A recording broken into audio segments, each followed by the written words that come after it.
करना, सेटअप करना है ना, मतलब समीकरण बनाना है। तो कैसे बनेगा देखो, क्या लिखा है फर्स्ट वाला, थोड़ा सा ध्यान देना। लिखा है add 4 to 8 times a number you get 60, ये दिया है। तो हमने लिखा है कि let the number be X, वह संख्या क्या है एक्स है, वो संख्या क्या है एक्स है। अब इस नंबर का 8 टाइम्स, 8 टाइम्स का मतलब क्या, इस नंबर का 8 गुना।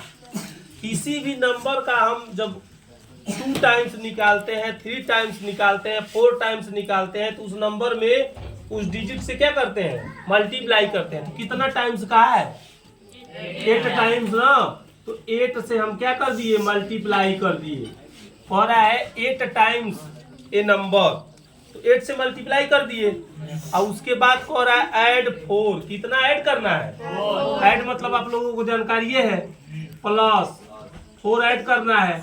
और 4 ऐड करने के बाद कितना हमें मिल रहा है, कितना प्राप्त हो रहा है 60 ना। तो 60 हम यहाँ पे लिख देंगे, यानी किसी नंबर का 8 टाइम्स में अगर हम 4 को क्या कर रहे हैं, ऐड कर रहे हैं, तो कितना मिल रहा है 60 मिल रहा है ना। अब इसको सॉल्व करना है, तो देखो कैसे लिखेंगे, थोड़ा सा ध्यान देना। 8x को रहने दे रहे हैं और यहाँ पे क्या है 60, 8x को रहने दिया, 60 को रहने दिया, क्योंकि ये जो 8x है वो LHS में है और 60 कहाँ है RHS में, इतना लिख दिए ना। अब देखो कभी ना गलत होने का चांस नहीं होगा, क्योंकि प्लस 4 ना इधर आएगा, उसी के साइन को ना बस हमको क्या करना है, चेंज करना है। मतलब 8x को रहने दिया, ये तो चेंज होगा नहीं, 60 को भी रहने दिया, भी तो चेंज नहीं होगा, प्लस का 4 इधर आएगा माइनस, समझे। क्या बताया है बताओ, प्लस। कभी भी जब हम किसी भी टर्म को LHS से RHS में ले जाते हैं, तो सबसे पहले किस टर्म को लिखते हैं, किस पद को लिखते हैं, जो LHS में ही रहेगा और जो RHS में ही रहेगा। ये LHS में ही रहेगा, 8x कहीं जाएगा, 60 कहीं जाएगा, तो जो जहां रहेगा उसको वही लिखेंगे। अब देखो प्लस का है ना, बस इधर ये क्या होगा, चेंज कर रहा है ना, तो प्लस वाला चेंज होता है तो क्या होता है, देखो यहाँ थोड़ा सा इसको देखना, प्लस वाला चेंज होगा तो क्या होगा, थोड़ा बोलो, माइनस वाला चेंज होगा तो क्या होगा, मल्टीप्लाई वाला चेंज होगा तो, और डिवाइड वाला चेंज होगा तो। हमने कई बार बताया है कि रूल को बस समझो, किसको समझो, रूल एक बार समझ जाओगे, जितना भी क्वेश्चन होगा इस पे सारा का सारा सॉल्व हो जाएगा। तो यहाँ पे देखो प्लस का 4 है ना, इधर आएगा, तो माइनस का 4, कौन वाला फार्मूला यूज हुआ है इसमें का, फर्स्ट सेकेंड थर्ड या फोर्थ, फर्स्ट वाला यूज हुआ है। कोई दिक्कत नहीं, दिक्कत है, होना भी नहीं चाहिए दिक्कत।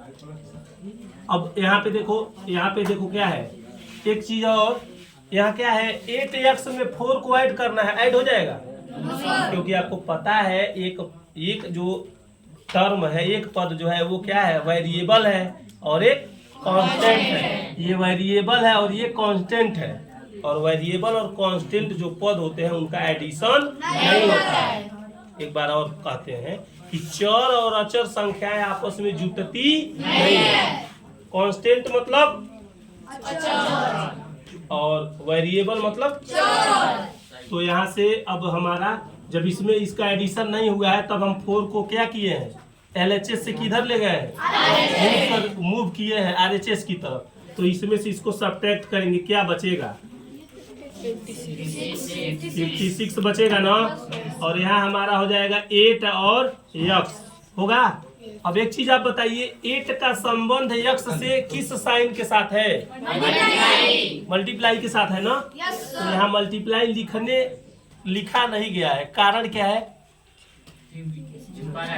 देखो एक चीज और तुम लोगों को मैं बताता हूँ, मैं इस वीडियो के माध्यम से भी बता रहा हूँ तुम लोगों को, और कई बार भी बताया हूँ।